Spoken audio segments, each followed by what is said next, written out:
Good morning, class 7. Now today we will start lesson 10. Science lesson 10. Transportation in animals and plants. That means देखिए previous video में जैसा कि आप ने देखा कि रेस्पिरेशन होता है और रेस्पिरेशन इस बात के लिए जरूरी है कि जो कुछ भी हम लोगों ने फूड इंटेक किया है, खाना खाया है, तो वो खाना पहले डाइजेस्ट हुआ, डाइजेशन के बाद जो भी न्यूट्रिशन मिला हमें, उससे एनर्जी गेन करने के लिए, उससे हमें एनर्जी मिले, इसके लिए रेस्पिरेशन जरूरी था। ठीक है। अब ये ट्रांसपोर्टेशन की बात कहां से आती, जरा इसको भी समझ लीजिए। देखिए, रेस्पिरेशन में भी जो ब्रीदिंग का पार्ट था, उसमें आपने देखा था कि ऑक्सीजन हम लोग ले रहे थे, हमारा ब्लड ऑक्सीजन ले रहा था और CO2 वापस कर रहा था। तो ऑक्सीजन जो लिया गया, तो वो ऑक्सीजन पूरी बॉडी में आपके पहुंचना चाहिए ना। तो उसके लिए व्यवस्था क्या थी? उसके लिए ये व्यवस्था है कि जो हमारे ब्लड में हीमोग्लोबिन है, वो ऑक्सीजन से रिएक्ट करके ऑक्सी हीमोग्लोबिन बना लेता है और ब्लड जो है वो पूरी बॉडी में दौड़ता है, तो उसके साथ ऑक्सीजन भी पूरी बॉडी में दौड़ गया। तो क्या हुआ? ये ट्रांसपोर्टेशन हुआ ऑक्सीजन का, पूरी बॉडी में ऑक्सीजन पहुंची। That means this is the transportation of oxygen. ऐसे ही हार्मोन्स हैं, वेस्ट हैं, एक्सक्रीटरी मटेरियल्स जो हैं, ठीक है, जिनको कि शरीर के बाहर निकालना है, तो इन सब के लिए ट्रांसपोर्टेशन जरूरी है in animals as well as in plants. तो चला जाए पहले एनिमल्स में देखते हैं ट्रांसपोर्टेशन। जो सिंगल सेल्ड एनिमल्स हैं, फॉर एग्जांपल अमीबा, पैरामीशियम, इन लोग में तो सिंगल सेल में ही सब कुछ होना है, तो इसलिए इनको ट्रांसपोर्ट करने के लिए किसी स्पेशल सिस्टम की जरूरत नहीं है। ठीक है, जो आया उसी सेल में आ गया, उसी सेल में एक ही सेल है, उसी से सब कुछ होना है, उसी में कोई भी चीज पहुंची तो उसको एक सेल से दूसरे सेल में ले जाने की भी जरूरत नहीं है, एक ही सेल है ही। अब जब मल्टी सेल्यूलर एनिमल्स में चलते हैं, और काफी एनिमल्स डेवलप्ड भी हैं, फुली डेवलप्ड, फॉर एग्जांपल हम ही लोग हैं, हम लोग भी तो एनिमल्स ही हैं एक तरह से।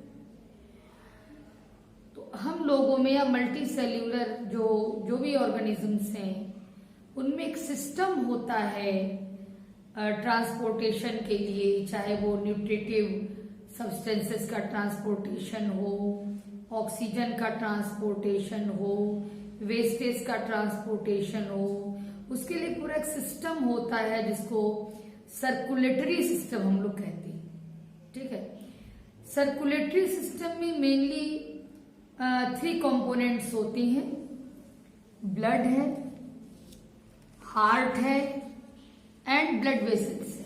ब्लड वेसल्स इसलिए कहा, कॉमन नाम है आर्टरीज और वेन्स के लिए, अभी बताया जाएगा। फिलहाल आप लोग बस इतना माइंड में रखिए कि सर्कुलेटरी सिस्टम के मेनली 3 पार्ट्स हैं।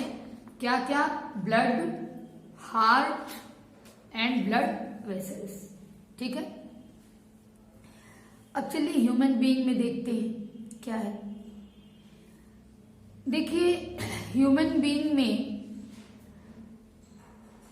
सर्कुलेटरी सिस्टम जो भी है, जो भी पार्ट है, आपने पढ़ा सब ठीक है, इनके में सर्कुलेट करने के लिए, चीजों को सर्कुलेट करने के लिए एक फ्लूइड होता है पूरी बॉडी में, जिसको हम ब्लड कहते हैं। ब्लड जानते हैं ना, यही सर्कुलेटरी फ्लूइड है ह्यूमन बीइंग्स में। इस ब्लड में प्लाज्मा होता है लिक्विड फॉर्म में, और उस प्लाज्मा में कुछ सॉलिड चीजें भी होती हैं, जैसे red blood corpuscle, white blood corpuscle, platelets. और ये ब्लड हमारी बॉडी में बिल्कुल ओपनली नहीं दौड़ता बेटा। ब्लड के लिए आप कह सकते हो कि ट्यूब्स होती है, नलियां होती हैं पूरी बॉडी में, पूरी बॉडी में पाइपलाइन बिछी होती है, जिसको ब्लड वेसल्स कहते हैं। ठीक है, और इन ब्लड वेसल्स का कनेक्शन हार्ट से होता है। ब्लड वेसल्स भी 3 टाइप्स की होती हैं, समझिए, सुनिए। Arteries, veins and capillaries. जो आर्टरीज होती हैं वो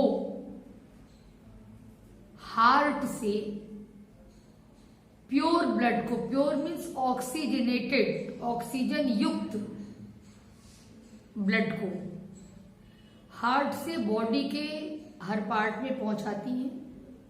हाँ, पल्मोनरी आर्टरी एक एक्सेप्शन है, क्योंकि पल्मोनरी आर्टरी जो है वो लंग्स में जो ब्लड लेके जाती है, पल्मोनरी आर्टरी वो ब्लड ऑक्सीजनेटेड नहीं बल्कि डीऑक्सीजनेटेड होता है, और वो लंग्स में जाता है ऑक्सीजनेटेड होने के लिए। ठीक है। वेन्स क्या है? वेन्स पूरी बॉडी से ब्लड को हार्ट तक ले आती है।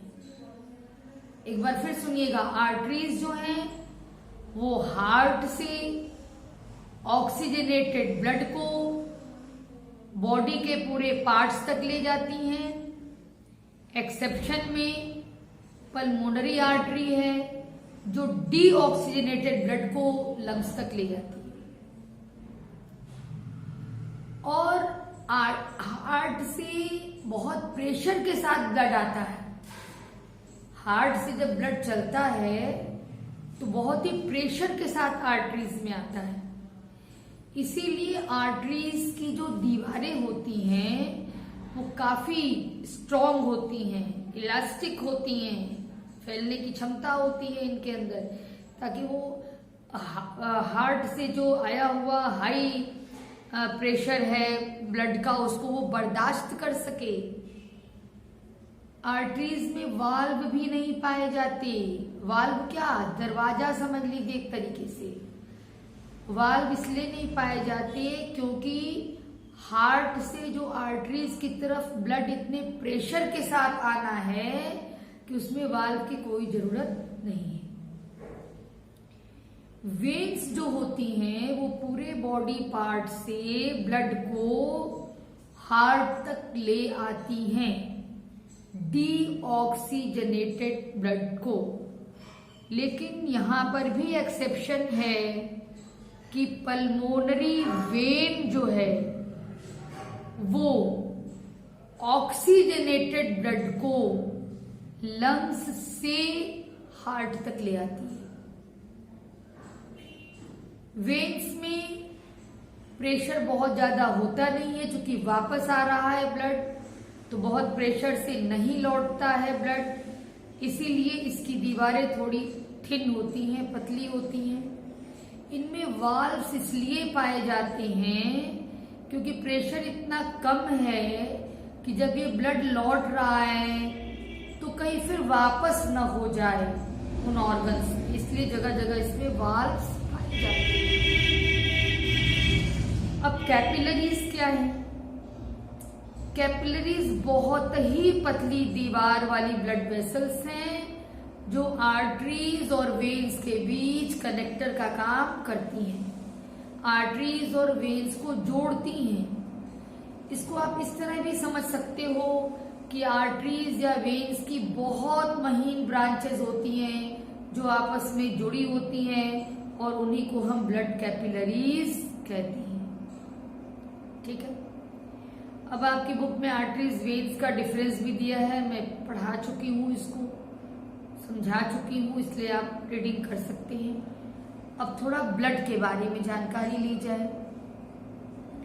तो ब्लड वैसे तो आपने देखा है भाई, रेड कलर का फ्लूइड है, पूरी बॉडी में दौड़ता है और इसी के थ्रू, इसी ब्लड के थ्रू न्यूट्रिशियस चीजें हैं, ऑक्सीजन है, वेस्ट है, इनका रिमूवल संभव हो पाता है। ये भी बताया जा चुका, क्योंकि ट्रांसपोर्टेशन इसी के थ्रू होता है, ब्लड के थ्रू इन चीजों का।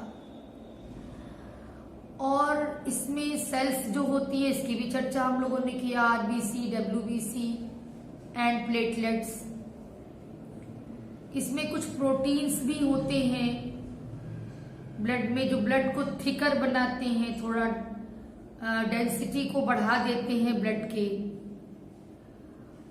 और इन्होंने बताया है कि एक एवरेज पर्सन में, मतलब यदि मान लीजिए कि नॉर्मल है, हम बहुत बीमार नहीं है, बहुत ज्यादा हेल्दी भी नहीं है, नॉर्मल है, हर तरह से स्वस्थ है, लेकिन बहुत मोटे नहीं, बहुत पतले नहीं, ठीक ठाक है। तो ऐसी कंडीशन में नियर अबाउट 5 लीटर्स ब्लड हमारे अंदर होता है, ठीक है ना, लगभग। अच्छा, ब्लड का 50% तो प्लाज्मा बनाता है, जो लिक्विड है ब्लड का। और प्लाज्मा में जो प्रोटीन्स होते हैं वो हेल्प करते हैं ब्लड क्लॉटिंग में भी। और मान लीजिए ट्रांसपोर्टेशन तो हो ही रहा है, उसमें भाई ब्लड नहीं रहेगा, प्लाज्मा नहीं रहेगा तो ट्रांसपोर्टेशन होगा कैसे। ब्लड प्लाज्मा में बहुत से डिजॉल्व न्यूट्रिएंट्स होते हैं, बताया गया आपको।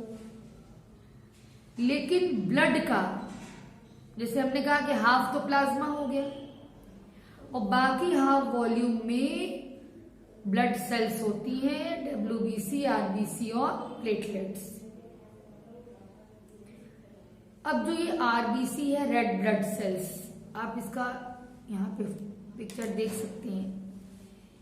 ये डिस्क शेप्ड होते हैं, शेप आप देख रहे हैं। रेड कलर के क्यों होते हैं, उसके पीछे हीमोग्लोबिन इसका रीजन है। हीमोग्लोबिन में आयरन भी है, प्रोटीन भी है, इसी के कारण ब्लड का कलर रेड है। और हीमोग्लोबिन का फंक्शन ये है कि जब इन्हें ऑक्सीजन मिलती है तो ये ऑक्सीजन के साथ कंबाइन होकर ऑक्सी हीमोग्लोबिन बना लेते हैं, ताकि पूरी बॉडी में ऑक्सीजन का ट्रांसपोर्टेशन हो सके। अब है कि आरबीसी आते कहाँ से हैं, तो ये हमारी बोन मैरो में इनका निर्माण होता है। और इनकी आयु जो है, एज जो है इनकी 120 डेज होती है। उसके बाद ये खुद ही नष्ट हो जाएंगे और दूसरा आरबीसी बनता ही रहता है बोन मैरो में। अब डब्ल्यूबीसी है, व्हाइट ब्लड कार्पस्कल, ये थोड़े से बड़े होते हैं साइज में आरबीसी की तुलना में। और इनका मेन जो फंक्शन होता है, ठीक है, मेन फंक्शन है बॉडी की रक्षा करना बीमारियों से। जो भी बाहर से ऐसे जर्म्स आएंगे जो बॉडी को नुकसान पहुंचाने वाले हैं, उनके खिलाफ डब्ल्यूबीसी एक्शन लेता है, उनको नष्ट करता है। जब भी किसी व्यक्ति को कोई बीमारी होती है तो इसीलिए डब्ल्यूबीसी की संख्या बढ़ जाती है, ताकि ये बीमारी वाले जर्म्स को समाप्त कर सके। अब प्लेटलेट्स जो होते हैं, ये इनका मेन फंक्शन है ब्लड की क्लॉटिंग। कहीं पर चोट चपेट लग गई तो ब्लड बहना शुरू होगा, यदि ब्लड बहना न रुके तो सारा ब्लड निकल जाएगा बॉडी में से। इसलिए प्लेटलेट्स जो है वो घाव वाली जगह पर ब्लड को क्लॉट कर देते हैं, जमा देते हैं, ताकि एक्सेस ब्लड बॉडी में से बाहर ना निकल पाए। ठीक है बेटा, तो आज यहीं तक, फिर अब नेक्स्ट वीडियो में इसके आगे हम लोग स्टडी करेंगे। ओके बेटा, थैंक यू।